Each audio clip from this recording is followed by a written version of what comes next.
I have started to use a word that I historically had demonized. Of this word is not allowed in my life, but I have allowed that word to be used in a positive way ever since that episode. Because you asked me in that episode, or said something in that episode about self-care and selfishness. And again, the word selfishness for me has always been like, nope, it's about servanthood. It's about helping others. It's about showing up with love and empathy. But wow, are you being selfish enough in a positive way to do that for yourself? Are you showing up for yourself? Are you giving yourself love? Are you being empathetic to who you are as a human? Are you being selfish enough to block out the time in the day to learn something new? Are you selfish enough to take the time to actually do your meditation and your Bible reading? Are you being selfish enough? Because the world will take all of your time. The family will take all of your time. Friends will take all of your time. And therefore, you don't have any ability to say, I need these things in my life so that my cranium is not a path of mental landmines that when I'm trying to walk through it are going to explode. Welcome back to Beyond Your Default. I'm your host, Liz Moorhead, and as always, I'm joined by the one and only George B. Thomas. How the heck are you this morning, buddy? Which, of course, I ask you right when you're taking a sip of coffee. But it's all good. It's all good. Is it fair to say that I'm scared crapless? I mean, go on. Today is a check-in day. And check-in days are always interesting me because you've either done the things that you wanted to do or you haven't done the things that you want to do.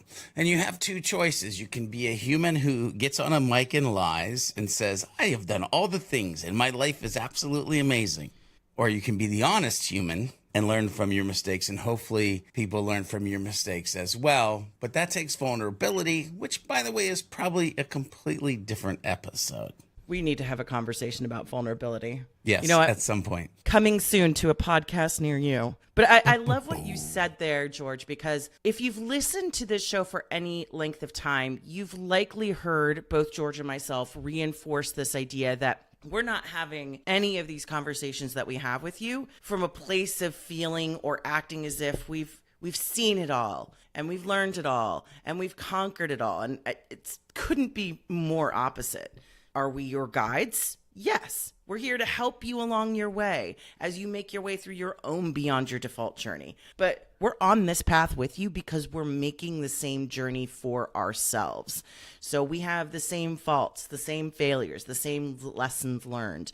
And by the way, if this is your first episode with us now you know. Congratulations. Hello. And I'm sorry. Welcome. Because if it is your first episode, I'm sorry, because you're probably diving right into about the 15-foot side of the Beyond Your Default swimming pool. So if it gets scary and you need a life vest or floaties at any point in time, just back up to a different episode and then work your way to this one. Well, yeah, because this episode is different from our usual runs, right? Periodically, you and I set aside an episode to check in with each other. We ask each other questions about specific topics we've covered over this podcast with you all, and we speak honestly about our wins and our struggles and the surprises we've encountered along the way. Now, here's what's crazy. I didn't realize it was so long ago, but the last time we checked in with each other was right before Thanksgiving, which was almost 6 freaking months ago. Can you believe that? I can't believe it. And actually, my coffee mug, Liz, thinks that that's just crazy. Oh, my God. Now, listeners, you can't see what I just did, but I literally lifted up my coffee mug, which today I just kind of grabbed it real quick. Didn't realize what it said, but it literally says the word crazy on it. So now you know why Liz was laughing like I'm an idiot. You're not an idiot. It's just something I could see the dad joke purveyor in you. Yes, saying, I'm going to pick this mug and I'm going to wait for that moment. That moment. All right. So I want to take us back in time before we start our conversation today. I want to share a couple of highlights from our check-in 6 months ago. So George, back then, your big focus, according to you, was continuing to cultivate the close and purposeful circle of friends, family members, and others as a means to stay grounded. You also talked about that while you were excited about the future and what it could hold, you were also looking at it with a little dose of fear. And I quote, I want to be careful not to lose myself in this process. And so I'm always kind of like, am I doing too much? Am I doing too little? And again, that anxiety and the need for deep breaths and meditation shows up. And I'm like, all right, dude, man, just quit freaking overthinking it and just like let it be organic. But is it organic enough? And then the cycle starts all over again. Now, I'm not singling you out. I'm now going to share where I was because your girl Liz was in a state. Personally, I was talking about how I was struggling to be more open and trusting with people, but I was getting better at it. I don't know. I read through that whole conversation. I was like, Liz, are you sure? Who is that human? Maybe self-awareness is like possession and that it's 9/10 of the law. I have no idea. It's interesting though, Liz, but you say self-awareness, but I'm sure that we're going to circle around into where you put me and what you said. Mm-hmm. I got a smack in the face yesterday when I was hanging out with people. I got a smack in the face late last week when I was on a call with somebody. And both rhymed to the tune of, we don't think you know who you are. Anyway, I'll continue on with where you are at. Oh, that's going to be interesting. So my particular niche 6 months ago was centered around that aspect of being opening and trusting, but also really struggling and working through self-forgiveness and how that was my primary focus after what was a very challenging year where I made a lot of changes in my life. I made a lot of mistakes. And I was also learning to, quite frankly, get to know a very new version of me who wanted more and who wanted better, and I would say in the right ways. So here's a little quote of where I was.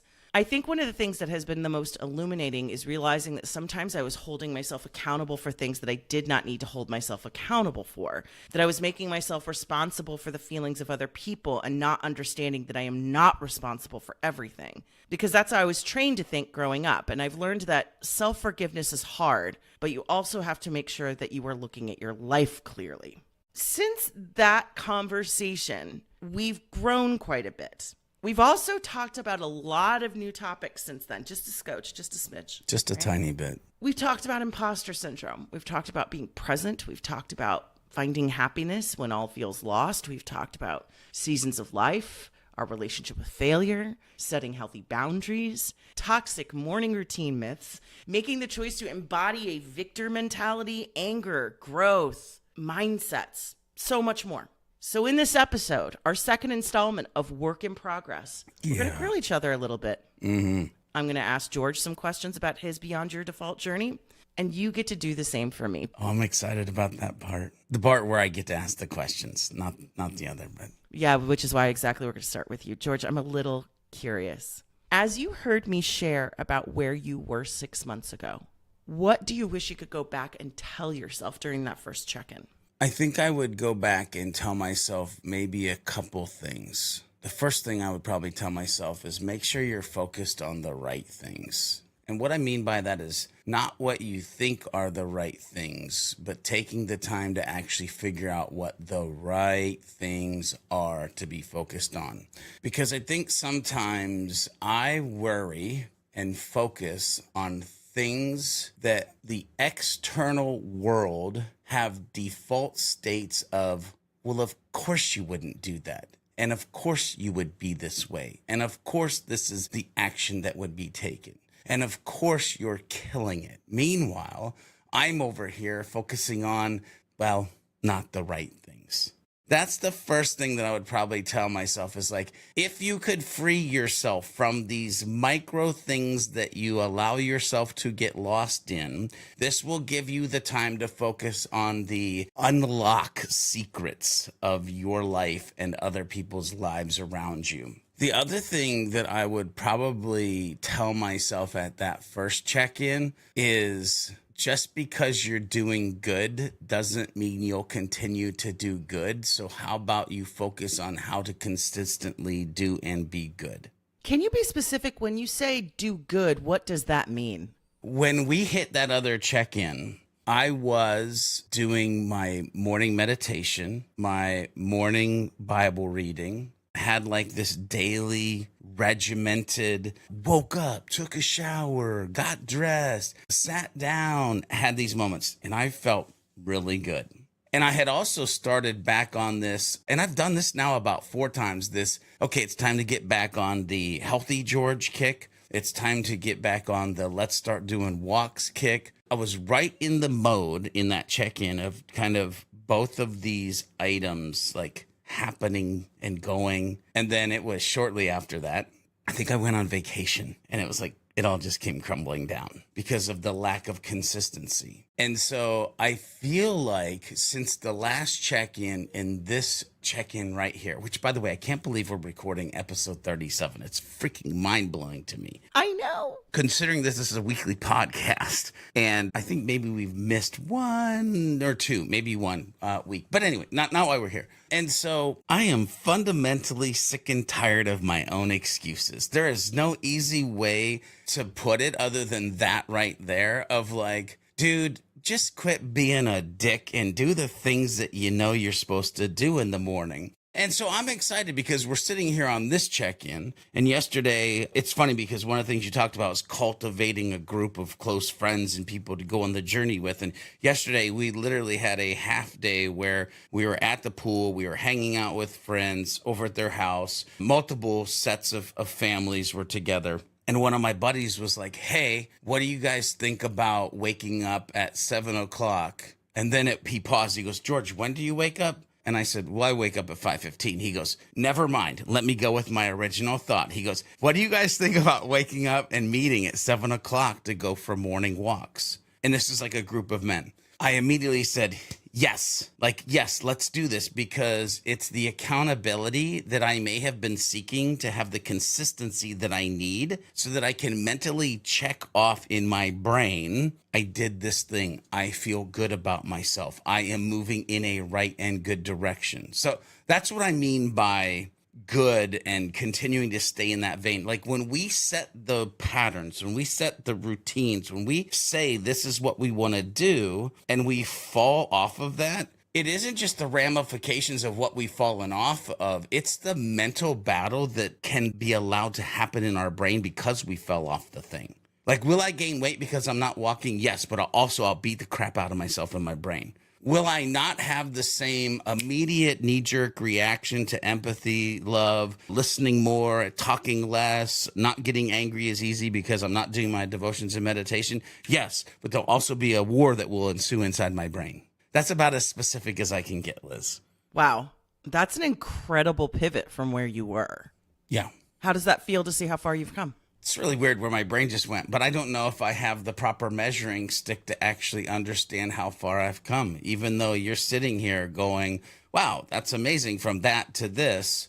I'll say it feels good to know that I am willing to say and believe that my own excuses can be the roadblock to who I need to become in the future. And I'll probably talk more about that as we go through this. But I also feel good just being able to have the strength internally, emotionally, to get to the point to be able to, I'll continue on. Like one of the conversations I had yesterday was literally about how most humans don't think or do or act. This was not me saying this, by the way, in the way that most people look at me and feel like my default way to think and be and act is. And because it's my default, not in the negative sense, but it's because it's my default and I just think it's normal, I have the lack of understanding how for many people they look at it and think that it's this spectacular thing. Not in like a grandiose, like let's think, oh, almighty, not like that, but like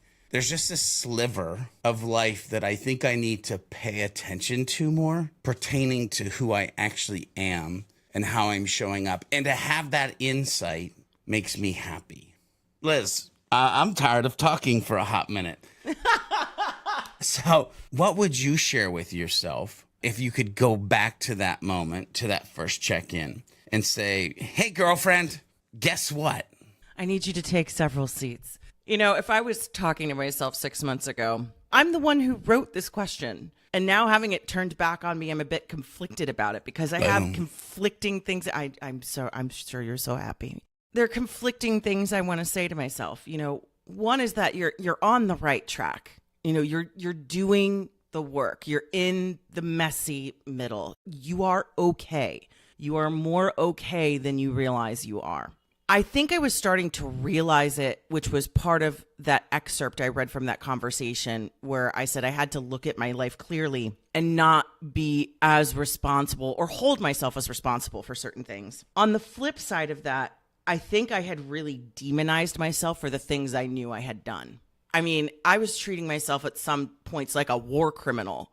I was just holding myself to these completely unrealistic standards and actually not even getting close to forgiving myself for anything. I think the other thing I would realize is that, or I would tell myself, is that you have more people in your corner than you realize. You don't have a bunch of people waiting for you to fail. You have a bunch of people waiting for you to win. Yes. And it took me a really long time to see that. And the reason why that switch for me was important is the story I've been telling myself ever since I was a kid is you're not enough. You literally have people in your life telling you that you're not, that you are the disappointment, that you are not, that it doesn't matter what you do. You were born the failure and disappointment. You will remain the failure and the disappointment. And that type of programming just got really stuck in my head. And it impacted every little decision I was making. Well, of course, this is hard. You can't do it. Well, of course, you're behind. You're the failure. Why even bother? Why even try? And it was this insidious death by paper cut story that really has lived at the heart of so many things. The decisions I've made, the belief structures I have about the role I play in other people's lives, what people actually think. Like, I want to go back and tell myself, you're so close to breaking through your own Truman Show-like barrier to the real world. Yeah. You're not living in reality. You are not thinking in reality. Now, do I still catch myself dealing with something? Yeah. Just because I intellectually understand something doesn't mean I'm already perfectly at every moment of the day living in accordance with now what I understand to be true. But that's the big thing that was waiting for me on the other side of this. You are not as alone as you think you are. And since you have done the work of cultivating, like you, George, I got really clear on who I wanted in my life over the past year. And it hurt like hell. Yeah. But now that I have the right people around me, they're not waiting for me to lose. Yeah. And that's the type of people you want around you. Liz, it's crazy when you were talking about paper cut, you like, it's like a death by 1,000 paper cuts. I'm like, I don't know about you, but I can deal with a paper cut. Like, okay, it hurts. But like, to me, when you were explaining that, the visual in my brain was like emotional, psychological, mental grenades. Or landmines might even be a better thing, because as you're going through this journey, it's like, boom, you hit this landmine, and it just kind of explodes in your brain. Here's the thing. What I want to do before we move on to some of these more poignant questions, I would ask the listeners, if you've been with us since the last check-in, how would you answer this question? Or even if you just want to think about the last 30 days or 60 days in your life, and you could go back to that moment in time if you weren't listening, what would you say to yourself that you're now having these realizations around? Because I think when you put your brain in a direction of vocalizing something to your earlier self, it unlocks something in yourself in the now. And that's really important. So listeners, what would you tell yourself 30 days, 60 days, or since the last check-in if you are a longtime listener?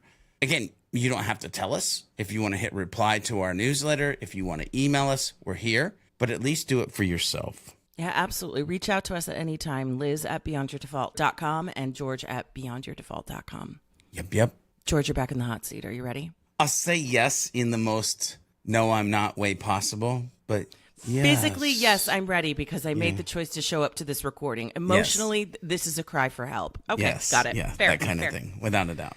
You've talked a lot in previous episodes, not just the check-in episode, but we have to talk about this. You've talked about wanting to learn how to exercise more patience and letting go of unfair or what you consider to be unrealistic expectations of yourself or others. And don't worry, I look forward to paying for this question later on in the episode. I feel like sometimes it goes great and then sometimes it goes horribly wrong.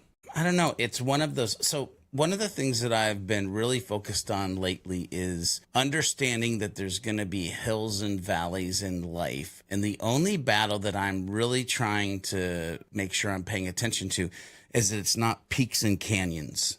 I can deal with hills and valleys. Peaks and canyons get scary to me. Sharp, abrupt lows, sharp, abrupt highs. I feel like I'm doing great on some of the expectations that I have of myself. Like, I have allowed myself to have a little bit more downtime lately than I historically was.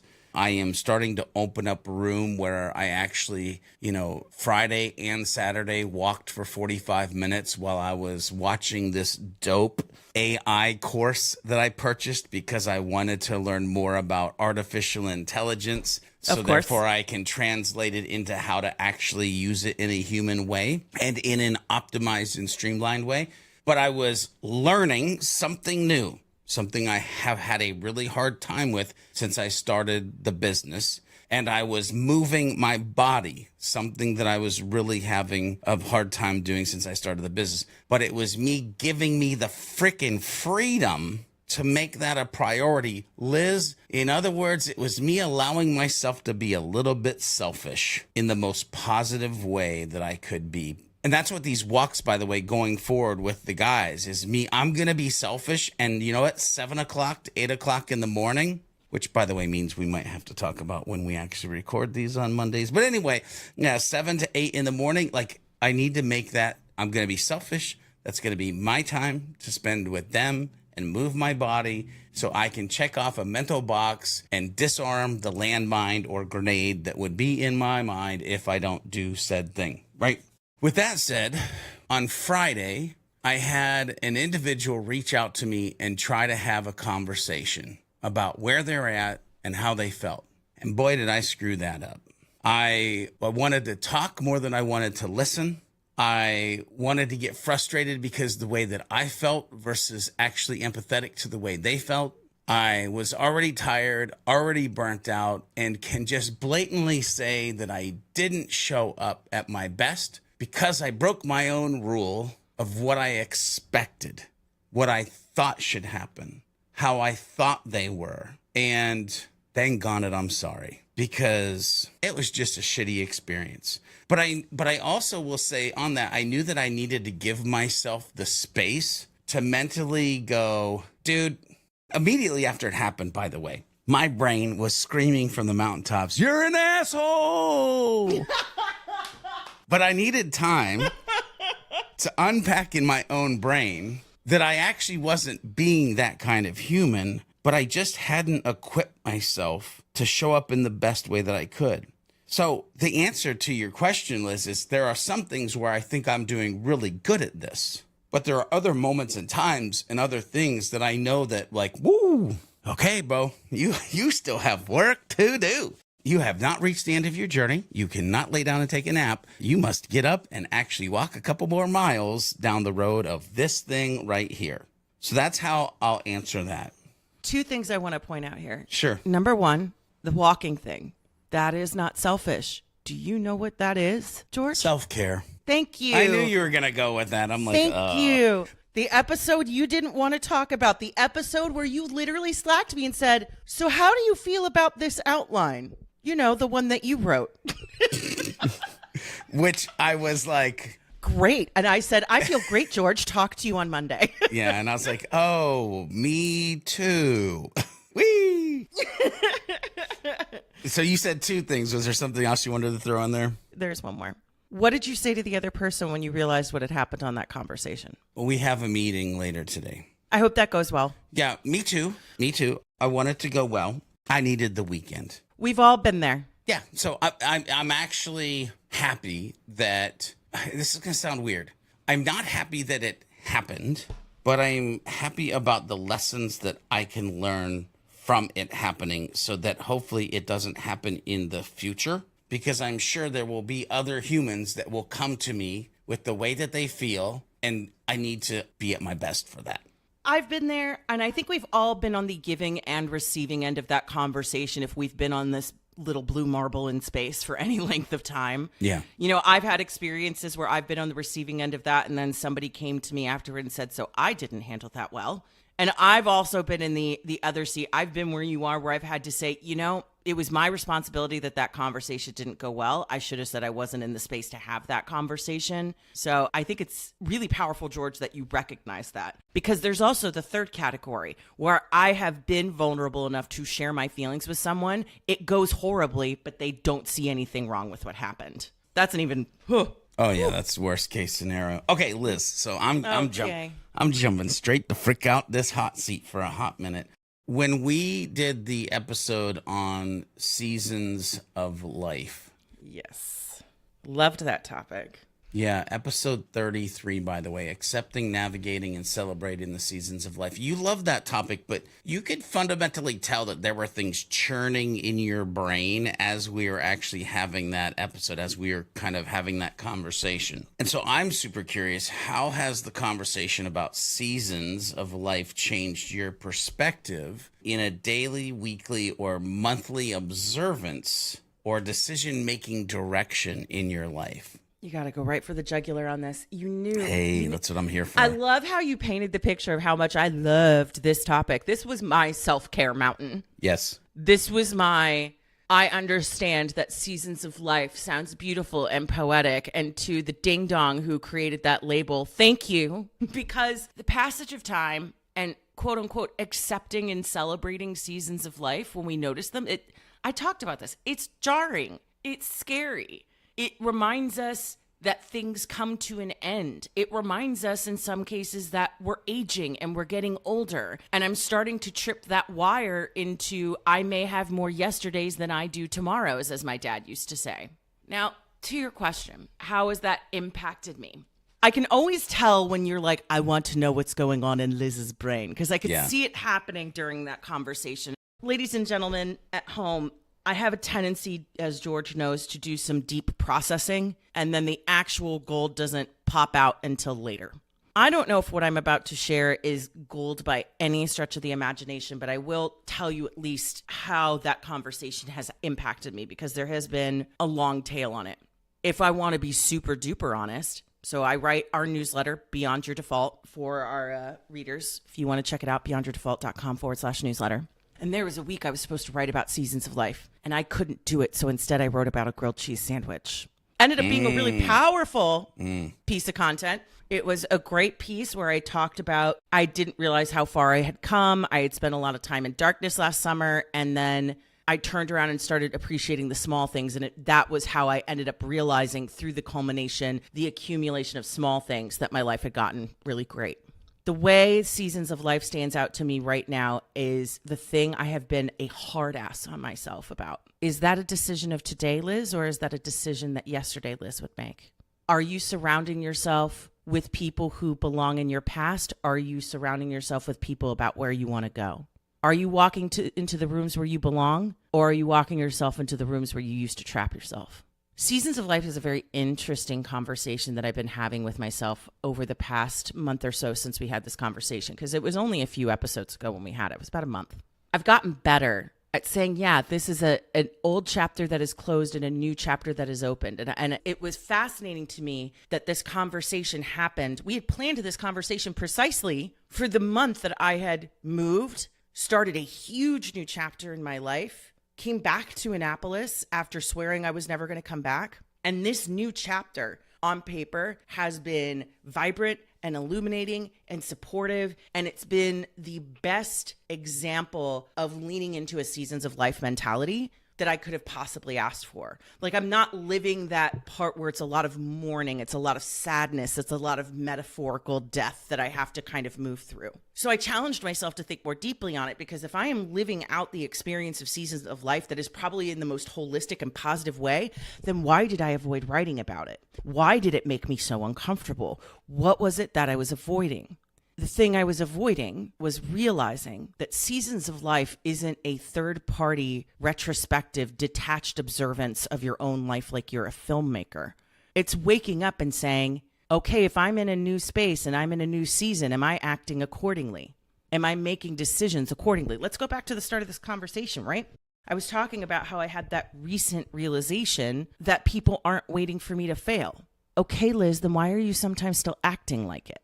That's how it's impacting my decision making right now. I don't have it down to a perfect science. Yeah. But I'm one of those people where it's like once I see something, I can't unsee it. And sometimes that's positive, and sometimes that is just, it's still positive, but it hurts like hell. And this is a positive but hurts like hell moment because maybe I need to lighten up a little bit, maybe not be so hard on myself because I always find new spicy ways to be super hard on myself.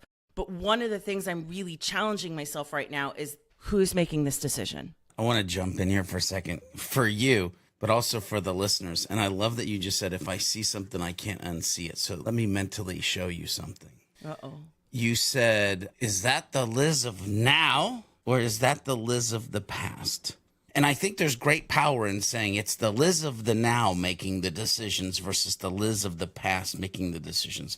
But where my mind skyrocketed to is the most fascinating day is when the Liz of the future is making the decision in the now. Oh, man. And I just want the listeners to think about, yes, you can make the decision in the you of the now, or you can make the decision of you in the past. But when you unlock your brain and it's the future you making the decisions to set you up for the success that you can reach, like that excites me. And again, I'm not there. I mean, I try to be there. Sometimes I get a glimpse of it. But that's where when we talk about this journey beyond your default, it's being able to transport yourself and tune into that human and bring it back to where you're at. Why you gotta be so stinking smart, man? No, not smart. Just, that's a whole different. Do you want to go another level up? Sure. Let's go back to a conversation you and I had last week. Then you get to that moment where you realize the past version, the present version of you, and the future version of you, all the same. Because one does not exist without the other. But that's a level of therapy Liz is not ready for today. George? This is a happy one. I tried to be nice. I tried not to come at you with a mallet for every single question. That's all right. I pick up my own mallet. Yep, we do that. We do that for ourselves and each other. So in the last episode, we talked about the importance of recognizing your own wins. So I'd love to hear you brag for a moment. What's a win you've accomplished on your own beyond your default journey since we last checked in? And I don't care if it's something that seems small to others, but it's big to you, however you want to define it. Tell me about a win. So my immediate knee-jerk response was like, hey, I've launched an agency since. And then I was like, dude, shut the up. Like, that's just stupid. Like, well, it's not dumb, but you had already launched an agency. You just weren't calling it that. I wasn't calling it that. Right. Sidekickstrategies.com did not exist at the last check-in. Me showing up as a, whole-ass human agency owner really wasn't like, I was a solopreneur with part of a team, part of a theme, some contractors. But that's not where I want to go, actually, especially on this podcast. One of the biggest wins that I've had since our last check-in is I had the opportunity to celebrate my 23rd wedding anniversary with my wife. Aww. And here's why it's a win. A couple months before our anniversary, my wife said to me, sometimes I think life is getting boring.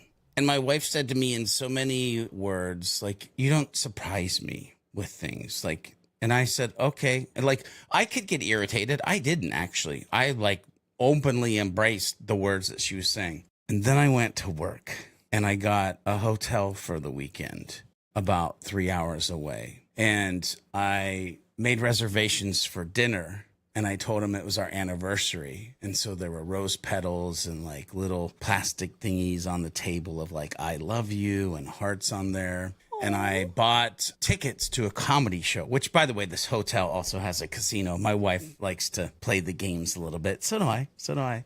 I like me a good table game and maybe a slot machine every now and then. The win for me is that I surprised my wife. The win for me, more than that, is that I listened to my wife and I took action. The win for me is just tying back to, I want there to be a stronger relationship. I want to make sure I'm showing up the best that I can. I want to make sure that I'm listening and taking action. And historically, my wife has done really, really good at letting me live my dream and become who I felt like I needed to become. And she has been a great supporter. And she deserves to be surprised. That's That's amazing. She deserves to have the best life ever. Is there a past version of you who might have reacted differently? Oh, yeah, without a Really? doubt. Yeah, there's a guy who would have got really pissed and his ears would have been shut, but his mouth would have been opened. And I'm just not trying to be that guy anymore. Like, I would rather my ears be open and my mouth be shut more than the other way around. So that's the win I want to talk about, is like, it's a relationship that matters.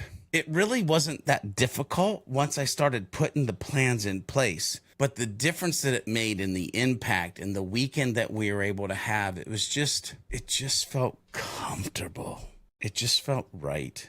So that's the win that I'll share. What I love about that too is that, you know, you not only surprised her, you not only did all of that for her. When we respond negatively to those situations, we rob ourselves of those opportunities for ourselves, because she didn't just have the rose petals and the I love yous and the over. You had that. You got to enjoy that. Oh, yeah. I got to enjoy her enjoying it.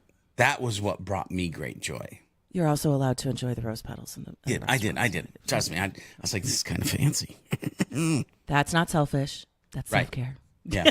Oh, is everything on this episode going to be about self-care? My goodness. You made me talk about a whole feeling in the last question. You watched me give birth to a, 9-pound, 9-ounce whole ass feeling. So, Yeah. yes, you got And that. I'm not done yet, by the way. You're not. I know. Yeah. Go ahead. So Do it.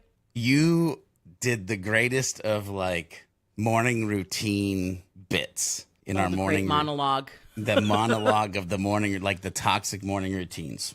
But I'm super curious because you were like an episode or so after that, you're like, yeah, I've realized maybe it's not a morning routine. It's like a daily thing, maybe. And to me, my brain went to like, I'm not going to say anything right now, but man, that sounds wishy-washy.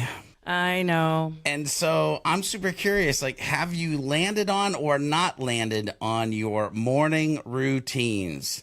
Have you changed it from daily to morning? And if so, have you been able to be consistent in said whatever it is that you've now decided that you want to do first thing when you wake up and greet the world for a new day? Okay, so you may recall at the beginning of this episode, you talked about how one of the things you liked about this episode is how honest we are about some of the mistakes that we're making. Yes, ma'am. So I would also like to say present. Accounted for. I have arrived at class. Okay, jokes aside, this is a place where I am not doing well, and two things are true.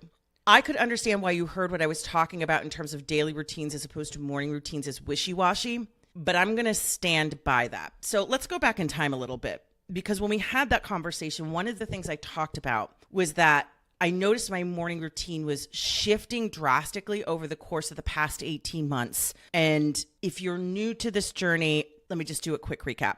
Last year, after turning 40, I said, you know what, 2023 is the year I'm going to keep it cool, not make a lot of big life decisions. I just started a business, gotten remarried, all these different things. So, of course, I got a divorce. I moved. I blew up my entire life, did it intentionally because I knew that was the only Go back and listen to the thousands of episodes in which I have talked about this. I don't feel the need to relitigate that part of my personal life right now, but these were the right choices I made for me. So lots of elements in my life began to change.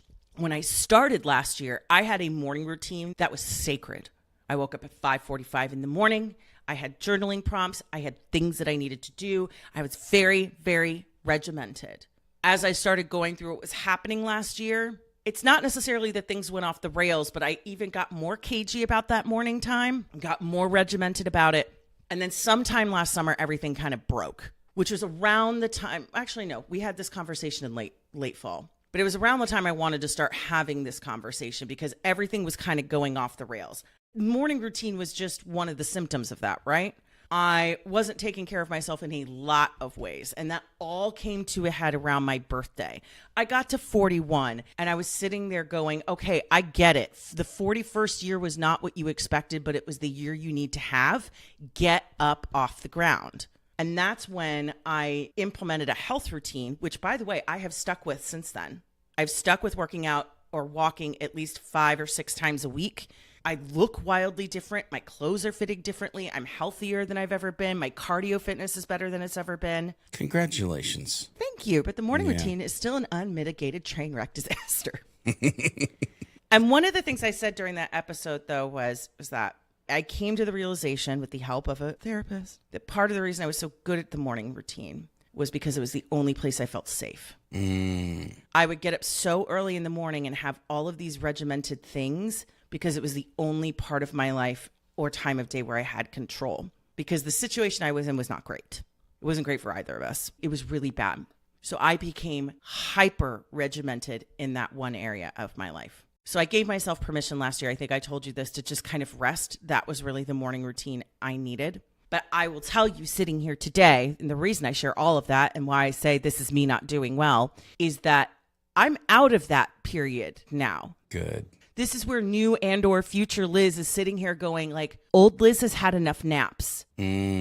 What do you want your new morning to look like? Yes. And this is the question that I'm still challenging myself with, because rest is super important to me, but I'm not sleeping as well as I used to, even though I'm feeling more calm and less stressed. It's almost like I was living in a house where once a day something would fall off the wall and smash and break. And it did that for, let's say, 175 days in a row. And then one day, stuff stopped falling off the wall, and it hasn't fallen off the wall since. Now, logically, I never wanted things to fall off the wall to begin with. But now the silence is more terrifying than the falling, because now I'm waiting for something to fall again. So it's this weird kind of like stress vacuum where it's like I've gotten what I wanted, and now my body is regulating itself back to a place of safety. So when I think about my morning routine, the answer, George, no, I have not landed on anything. What I have landed on is that I want to do something as simple as I need to have a stable wake up time, because I'm doing crazy things like, well, what about 5 a.m.? Liz, do you actually need to get up at 5 o'clock in the morning? Like, what do you actually need to accomplish in the morning? What do you actually want to do in the morning? What is important to you about that? I will say I miss having that me time, you know, as I've integrated myself back into work and back into my life. From a healthy perspective now, I want that sacred me time again. But the answer is no. This is an area that is very, let's just call it under construction. You know, we're marketers. Let's brand it that way. It's under construction. So there's your answer.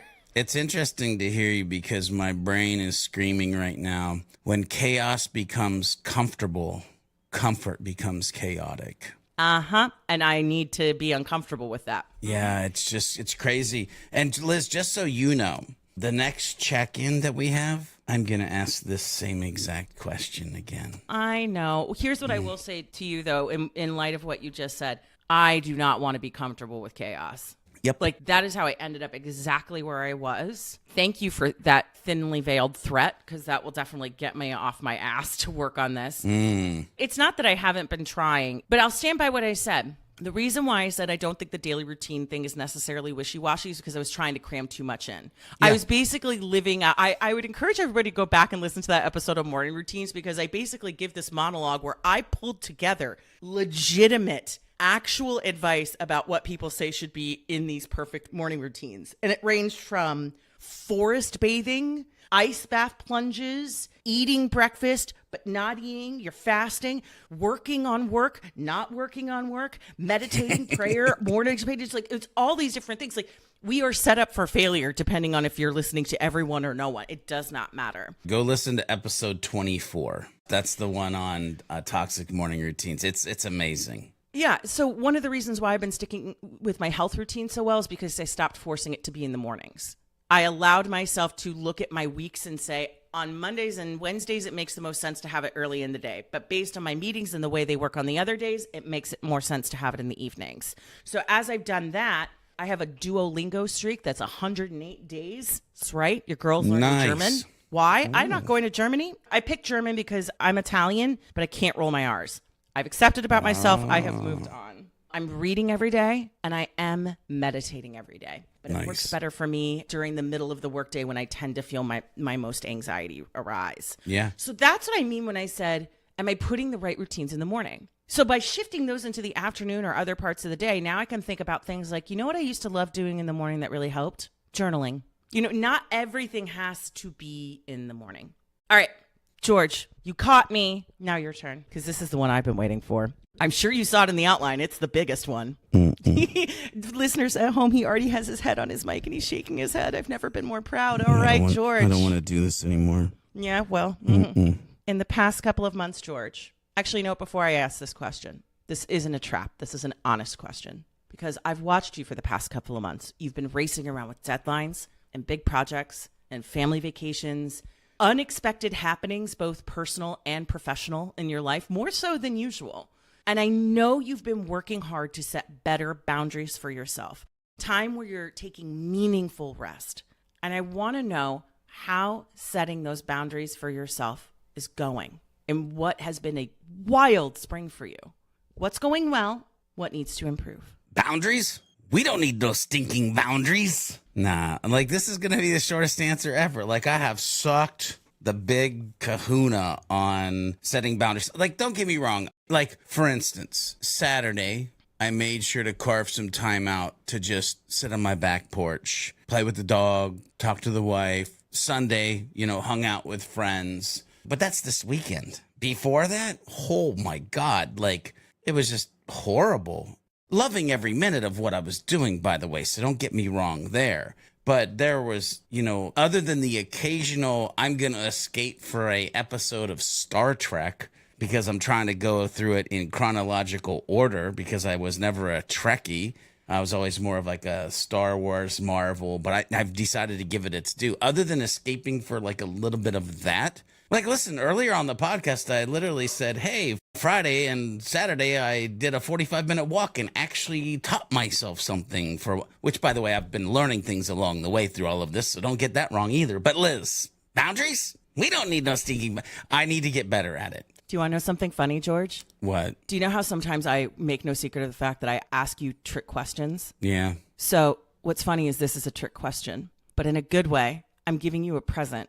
So I knew you were going to be actively hard on yourself in the answer to this question. So I am here to tell you you are doing better than you think you are. Here we go. This is like the third time people are going to go against what my brain says. Okay, Liz. I'm so sorry. That's I'm about to tell you something nice. Oh my God. Okay, I'm go the ahead. worst. No, okay, thank you. It's funny because, listen, I look for patterns in life. And I already alluded to that there was like twice in the past like 4 to 5 days where I'm like, But go ahead. Go ahead. Be nice because I kind of like when people are nice to me. So, George, I would say it's pretty fair to say that we rank in each other's like maybe top 5 people of who we talk to on a daily basis. Oh, without a doubt. 7 days. Yeah. Yeah, without a doubt.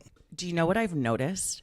You have gotten a lot better about when you are off. And I found it fascinating that it was even more apparent over this past month and a half or so when we were working on this website project. You and I would say things to each other like we are purposefully going to be online on Saturday. Yeah. We are purposely going to be here, whatever. And do you know what you didn't do?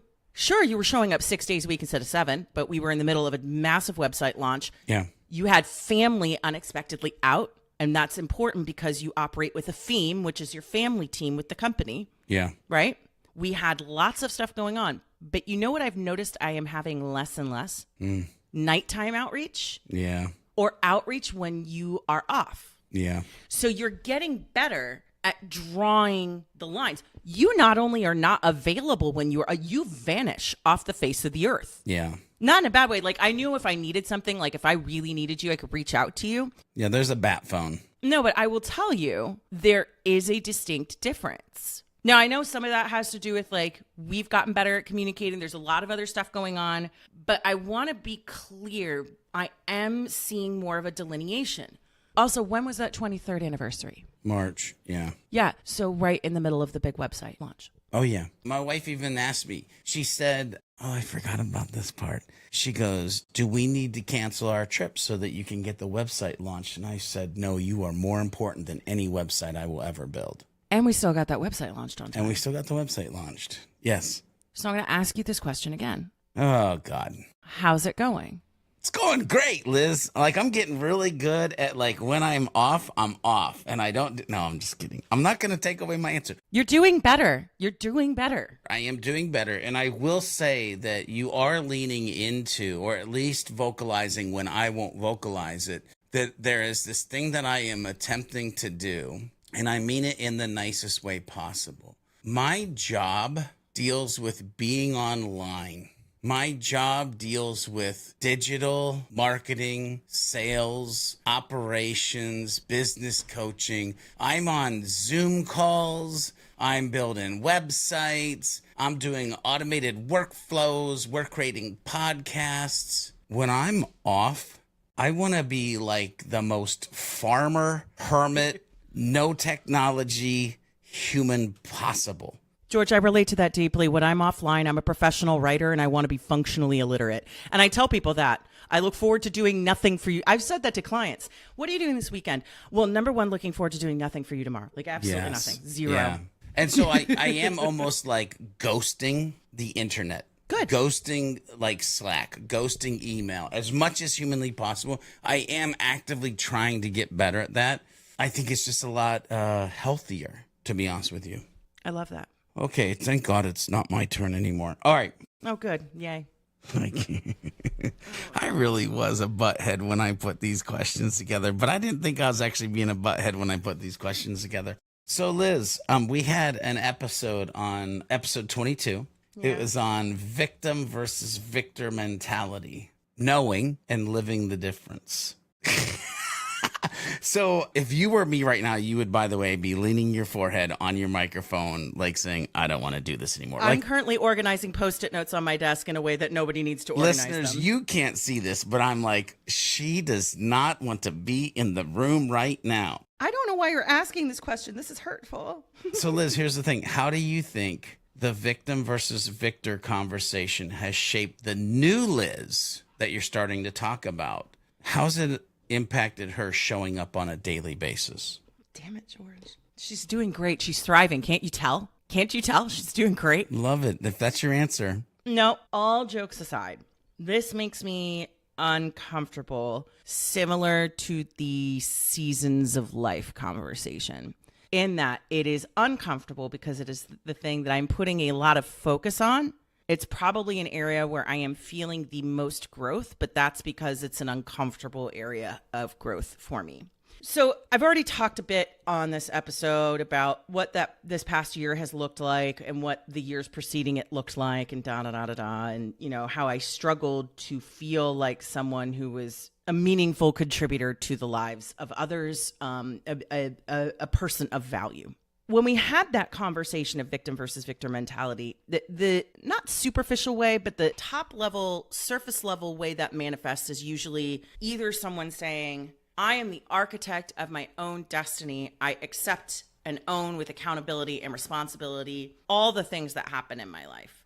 With the clear exceptions of if somebody is an actual a-hole to you, like you hold them accountable and responsible. Whereas a victim is in the posture of my life is happening to me. Things are happening to me. Everything is evidence of the fact that something is happening within me. Yeah. My victim versus victor is a little bit different. It took me a while to realize that I had a victim mentality, but in a different kind of way. In many ways, I was both the victim and the victor at the same time. Oh, go on. I was a victor in a very distorted and self-destructive way because I was taking too much accountability and responsibility for things I shouldn't have owned. And I was a victim in that it's not that I was sitting here saying everything is happening to me. I was acting as if, well, I'm just a bringer of doom and gloom and failure and everything I touch turns to crap. So it was this weird thing where I'm like, there is a different way to look at victim and victor. That has helped me actually quite a bit in that when you're taking responsibility for everything and the wrong things, it means when you're actually fucking up or not doing something correctly, you're not actually being accountable and responsible for it because it just goes into the symphony of crap that is your life. It makes it really hard for you to actually be present and show up in the accountable and responsible way that you need to. And I also just had to get over the fact, I think for a while I felt like the victim perpetrating my own crimes because I deserved to be the victim. Ooh. And I didn't. That's how that's shaped the way I'm viewing the world right now, right? You know, it wasn't a healthy way for me to live. I'm still working through a lot of it. Yeah. Because the micro moments is where this is going to matter the most, right? Like you can have these big, profound realizations. And I'm walking this fine line right now where I don't want to end up back in the scenario where I was hyper regimented, taking myself to court as judge, jury, and executioner over every micro decision I'm making, but it's making sure that, like, to the best of my ability, I'm trying to manifest this in the small decisions I'm making in my life. It's not perfect, but it's like there's this cloud, and I've been walking through this fog of just like not seeing myself clearly, not seeing how I'm showing up clearly. When we had that conversation, victim versus victor, it was such a strange conversation because I could feel in my inner cupcake, my intuition, I'm like, I'm not nailing this. But part of it just wasn't resonating for me because I wasn't walking around acting like the world did this to me. But I also knew I wasn't showing up accountability-wise and responsibility-wise the way I needed to. And so it really forced me to sit with the understanding of victim and victor can come in different shades. I was a victim because I was just walking around like a Cassandra in the Greek tragedy who was just the harbinger of all things terrible because I allowed to believe those stories about myself. And so I acted accordingly. There you go. There's your honest answer. That's why I was organizing the Post-it notes on my desks. So good stuff, though. Good stuff? That's good stuff. I feel like there's 100,000 million people that will hear that and resonate with their own lives and the journey that they're on. Yeah, it's good stuff. I love that. I've already brought it up a couple times, but yeah. Guess who's back? Back again. Self-care is back. Tell a friend. Because I still cannot get over how initially resistant you were to this topic, how you were initially resistant to having the conversation. Because I knew that you were like a little bit weird about it when you sent me that Slack saying, so how do you feel about the outline? I'm like, I feel great, George. Talk to you Monday. But it wasn't until we actually had the conversation that you told me, I don't get why we're talking about it, how meaningful it will actually be. What I will give you credit for is you really threw yourself into the journey. Yeah. You didn't push back when I said, hey, I think this is great. Talk to you Monday. Like you really threw yourself into it. And you actually talked about how that topic ended up having a much greater impact on you than expected. Yeah. So I'm curious. It's been a couple months since we had that conversation. How has your relationship with self-care shifted since then, if at all? Are you making different choices? Is it still something you're struggling to wrap your head around? Where are you at with it? Yeah, I mean, I'm bathing and brushing my teeth. So, Oh, God. Okay, that's we're called winning. survival. That's good. We're winning. I mean, your dentist is happy. But let's back up for a second because I want people to understand my hesitation in the topic was that when doing initial research, it was the wrong effing conversation that almost everybody on the internet was having. Like, it was so fake and surface level and hype you up for just a line of BS of products that you want to buy or sell. And I was like, why in God's name are we talking about this? This is not a root fundamental thing. And then it hit me. That's why we need to talk about it in the way that we'll talk about it. That's why we need to unpack it from our brain in the way that we'll think about it or are choosing to at least start the journey to think about it. And Liz, the biggest thing is that I have started to use a word that I historically had demonized of this word is not allowed in my life, but I have allowed that word to be used in a positive way ever since that episode. Because you asked me in that episode or said something in that episode about self-care and selfishness. And again, the word selfishness for me has always been like, nope, it's about servanthood. It's about helping others. It's about showing up with love and empathy. But wow, are you being selfish enough in a positive way to do that for yourself? Are you showing up for yourself? Are you giving yourself love? Are you being empathetic to who you are as a human? Are you being selfish enough to block out the time in the day to learn something new? Are you selfish enough to take the time to actually do your meditation and your Bible reading? Are you being selfish enough because the world will take all of your time? The family will take all of your time. Friends will take all of your time. And therefore, you don't have any ability to say, I need these things in my life so that my cranium is not a path of mental landmines that when I'm trying to walk through it are going to explode. I have literally been on this journey of what are the places in my life that I need to insert selfishness as a positive term to the things that I need to make sure happen on a daily, weekly, or monthly basis so that I wake up in the morning and go, you're freaking killing it, bro. You are a good human. Like you are doing good things and you treat yourself well too. And you've done this and you've done that. And like, so for me, it's just been this really unique new journey with self-awareness and being selfish to give myself the things that I so freely give to others along this journey I'm on. That makes me so happy. It's a difficult journey. I mean, I'm happy too, don't get me wrong, but it is a very unique journey. And if you're listening to this and you struggle with this idea of self-care, you don't even believe or agree with what you've seen on the internet, then you need to go into your own brain or go into the episode that we did and really unpack what that term means for you and how you can implement it, because it really is a mental game changer to this word right here. The priority in which you give the things that come down the stream of your life. I love that. I'm glad you love that. You know what I love? What? Asking me questions that make me uncomfortable. I do. I love asking questions that make you uncomfortable. Okay. This one was because I know historically I have had my own journey where I broke my brain based on the topic that I'm going to ask you the question around. Where I, much like earlier when you're like, I had to just back off of like daily morning rituals because it was so, like I growth minded myself to like where I broke my cranium.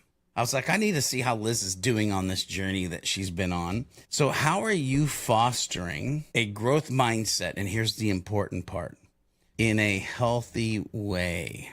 Are there tools that you've put into place, mindsets, best practices, methodologies? Like how is Liz and the fostering a growth mindset journey going? You know, the funny thing is when I first saw that question, it was patented. Good job. This is a Liz grenade. Because at first I'm like, what?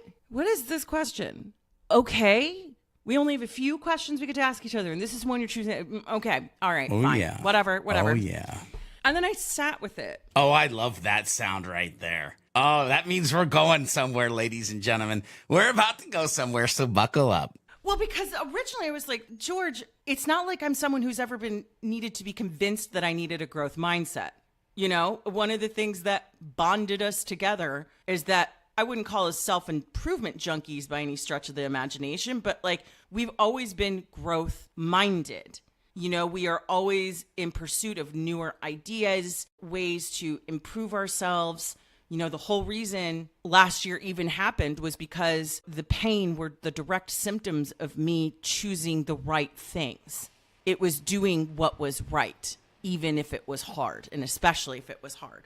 But to your point, a growth mindset can easily become a toxic wasteland if you are not careful. And I've already alluded to this somewhat throughout my answers to the other questions.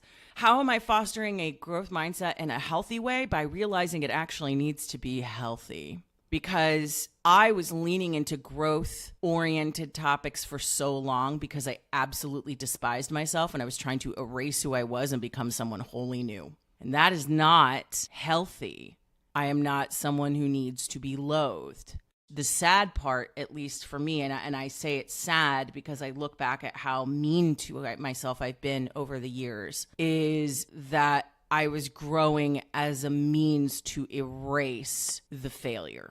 I thought I had to become someone wholly different in order to grow and to be of value. So how have I fostered a growth mindset in a healthy way? By making it healthy, by focusing on the conversations we've had today around my version of victim versus victor, by thinking about what my morning routines actually were and not being so damn hard on myself. I did not realize how much I disliked myself. I had trained myself to think.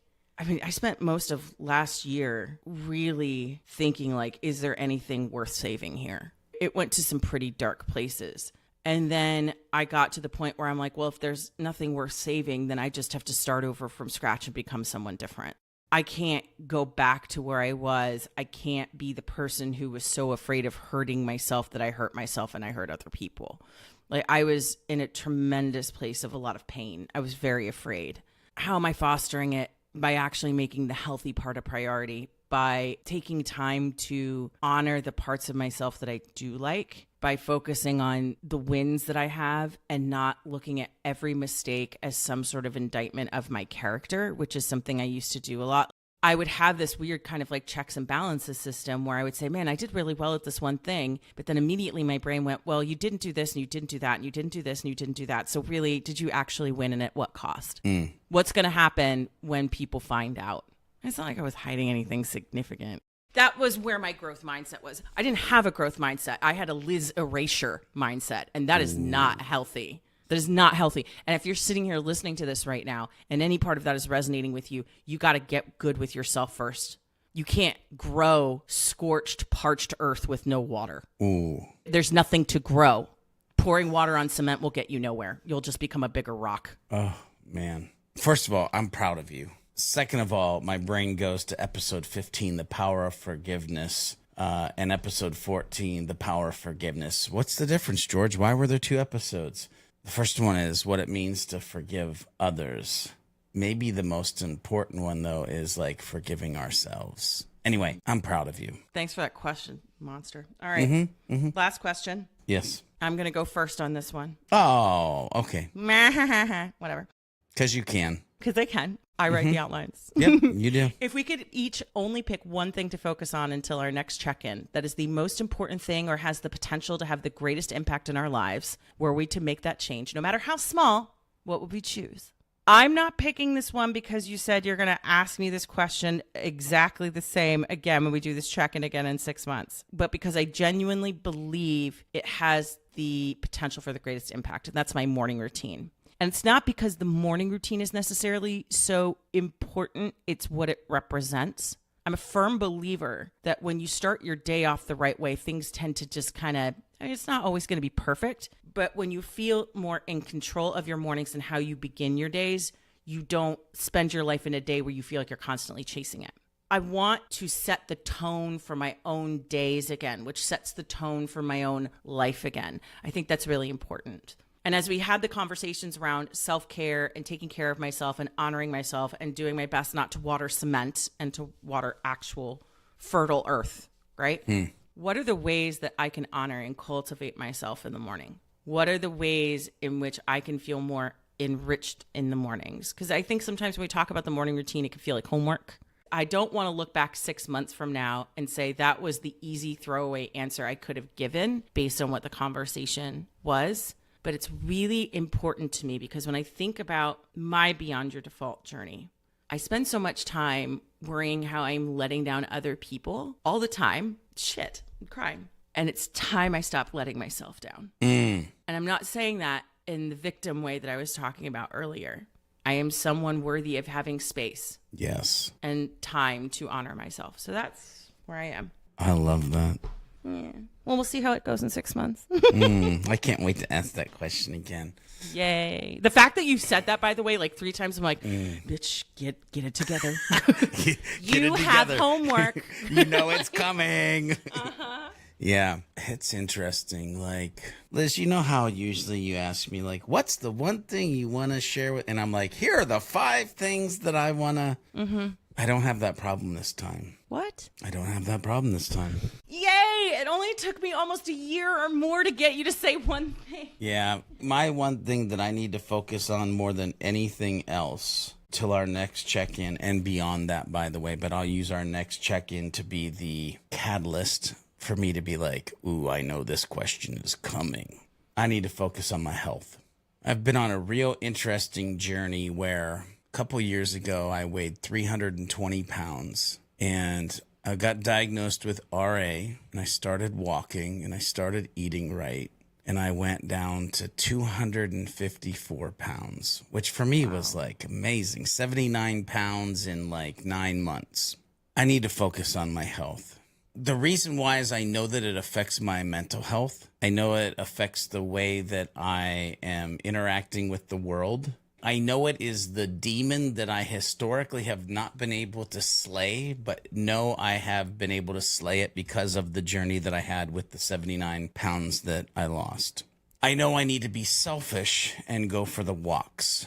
I need to be selfish with the time and prep the food. I need to be selfish and slap myself across the face when I go to grab a bowl of chips or ice cream. Oh, God, I love ice cream. I'm sorry, ice cream. Ice cream's the jam. Ice cream, so we're going good. to have to break up. I'm sorry. But in all seriousness, I need to focus on my health. I now weigh 311 pounds, so I have not reached my top weight that I was. I don't want to reach my top weight. I don't want to show up at Inbound in 5 months and be the guy that I am right now. Hell, I don't want to get 5 years down the road and physically be the guy that I am right now, or a guy that's worse than I am right now. And so I have to put a stake in the ground. And again, I know this rhymes with what I talked about earlier, and now you'll understand why I was so freaking excited when a friend said, what do you guys think about meeting at 7 o'clock in the morning and going on walks? Because for me, this was a physical hand up. And my friend didn't even know that it was a hand up that he was giving me in that moment. And so between now and our next check-in, my journey, my beyond the default, will be around my health and around the amount of weight that I can lose in a healthy way. By the way, I'm not going to go get a medication or starve myself or do a 7-point plan to summer body fat, blah, blah, blah, blah, blah, blah. But in a healthy way, health, that's my journey beyond the default.